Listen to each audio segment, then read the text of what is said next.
Directed by Show Park. 파도 영어로 입이 터졌당. 네, 위치 감각과 단어 학습법에 대해서 오늘 배워보겠습니다. 이번 시간도 역시 핵심어, 위치 감각이라는 말이 나옵니다. 그 위치 감각을 알면 문장 속에서 우리가 단어를 어떻게 학습할 것이냐에 대한 해법이 나오는데요. 교재를 보시면 총 4개의 예문이 있습니다. 전체적으로 보시면 덩어리 기호가 있고요. 덩어리들이 조립되어 완벽한 문장을 이루고 있습니다. 파란색으로 처리된 단어는 똑같은 철자의 단어입니다. 물론 이 단어들은 품사도 다르고 당연히 뜻도 달라지겠죠. 그래서 이 4개의 예문을 가지고 위치 감각을 활용해서 단어를 어떻게 학습할 것이냐에 대해서 살펴보겠습니다. 왕초보나 새로 시작하는 분들은 잘 들으셔야 돼요. 영어 단어는 똑같은 철자로 되어 있는 단어라 할지라도 다른 품사, 다른 뜻으로 쓰이는 경우가 많습니다. 그런 단어가 들어있는 문장을 만날 때에는 당황하기 쉽죠. 그럴 때는 어떻게 해야 될까요? 이때 이 위치 감각을 활용해서 품사를 구별하고 전후 맥락을 살펴서 뜻을 유추해야 합니다. 왜냐하면 수많은 영어 단어를 다 알고 있을 수가 없기 때문입니다. 순간순간 만나게 되는 영어 문장들 속에서 특정한 단어의 뜻을 모를 수가 있습니다. 당연하겠죠. 그럴 경우에 우리가 당황할 것이 아니라 또는 해석을 포기할 것이 아니라 위치 감각을 활용해서 그 모르는 단어가 문장의 틀, 구체적으로 말씀드리면 각 덩어리의 어느 위치에 들어가 있느냐, 이것을 직관적으로 파악을 하고 품사를 찾아내고 뜻을 유추해서 영어 문장을 해석을 해야 되죠. 오늘의 학습 목표는 바로 이것입니다. 위치 감각과 단어 학습법. Show Park's Pado English. 자, 그럼 1번 문장을 보실까요? 전체적으로 보면 1번 덩어리와 2번 덩어리가 조립된 완벽한 문장입니다. 1번 덩어리 주어에 the present situation, 2번 덩어리 서술어에 is not good이라는 덩어리가 조립이 되어 있습니다. 1번 덩어리 파란색 단어 present의 위치를 살펴보면 정관사 the와 명사 situation 그 사이에 나왔다는 것을 알 수가 있습니다. 이 위치는 명사 situation의 앞에 놓였기 때문에 자연스럽게 꾸며주는 그 위치를 파악할 수가 있죠. 그래서 품사는 형용사일 가능성이 상당히 높죠. 따라서 어떠어떠한 situation, 즉 어떠어떠한 상황에 어떠어떠한에 해당되는 단어니까 우리가 뜻을 유추한다면 현재의 상황은 이렇게 되는 겁니다. 따라서 현재의 상황은 is not good, 좋지 않다. 여기서 형용사는 situation과 같은 명사 앞에 놓인다.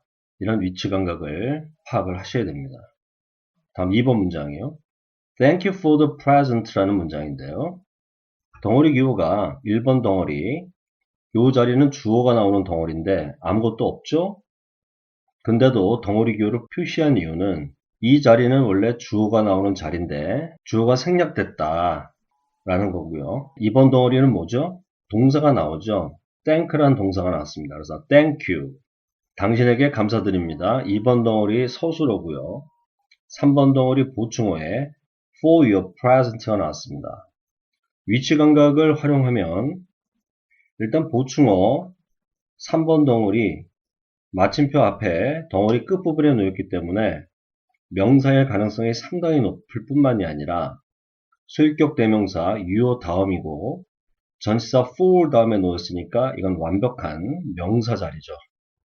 이건 틀림없는 명사 자리죠. 따라서 present, 명사 선물이란 뜻이죠. 당신의 선물에 감사드립니다. 이런 얘기니까 present는 명사 선물입니다. 3번 문장은요. 1번 덩어리 주어 he, 2번 덩어리 서술어 was present, 3번 덩어리 보충어 for the meeting. 2번 덩어리 서술어에 was present인데요. 이 was 자리는 당연히 동사겠죠? 그런데 비동사 was니까 과거입니다. 그 다음에 present는 앞에 부정관사가 없는 걸로 봐서 비동사와 함께 어울려서 서술어가 되려니까 형용사가 됐고요. 형용사일 것이고 따라서 was present는 두 단어가 합쳐져서 참석했다의 뜻이 되니까 형용사 참석한이 되고요.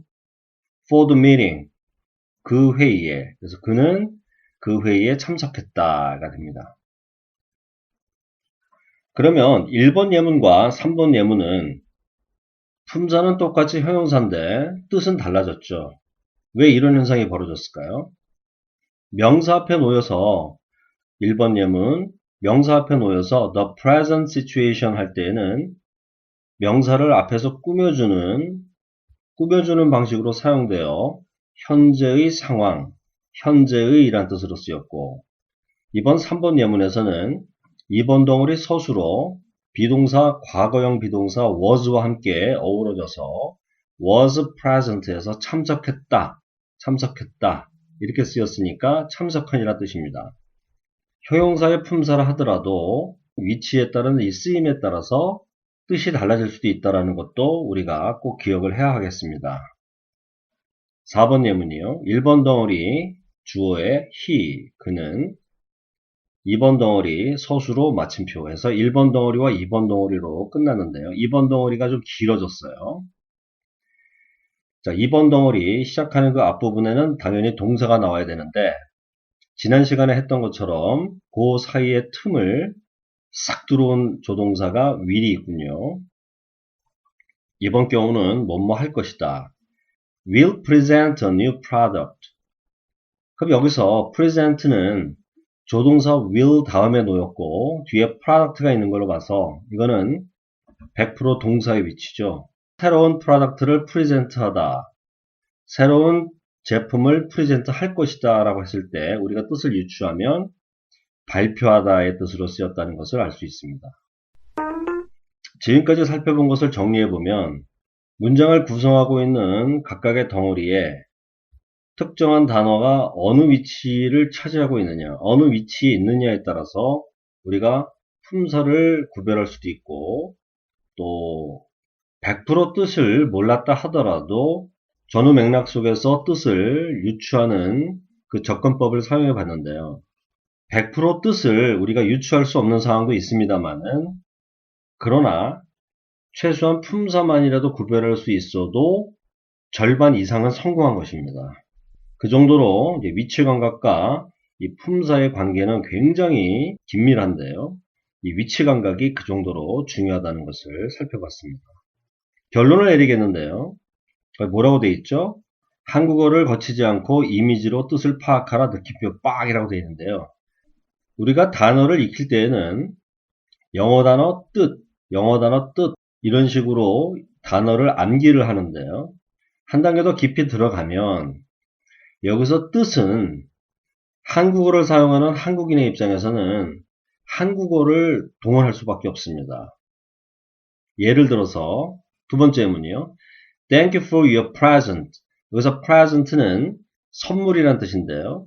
present 선물, present 선물, present 한국어 한글 선물, 시옷, 니은, 미음, 우, 리을, 선물 이렇게 한국어 이 한글을 연결시켜 가지고 암기하면 안 되고요. 일단 선물이라는 한국어 한글을 동원해서 뜻을 익혔다면 파악을 했다면 이제 더 이상 한국어는 필요 없는 거잖아요. 한글이 필요 없는 거잖아요. 그 선물이라는 단어는 이 선물이라는 말은 날려버리시고 present 이미지 그 선물이라는 그 이미지만 딱 갖고 계시면서 present는 그 이미지 그 선물의 이미지 present는 그 선물의 이미지 present는 그 선물의 이미지만 남겨놓고 익혀야 됩니다. 이런 의미에서 한국어 한글을 거치지 않고 이미지로 뜻을 파악하라. 느낌표 빡 이렇게 되어 있는 겁니다. 그래야 우리가 순간 반응 속도를 높일 수가 있어요. 그러니까 한국어나 한글을 거쳐서 우리가 암기를 하면 안 됩니다. Show Parks, Pado English.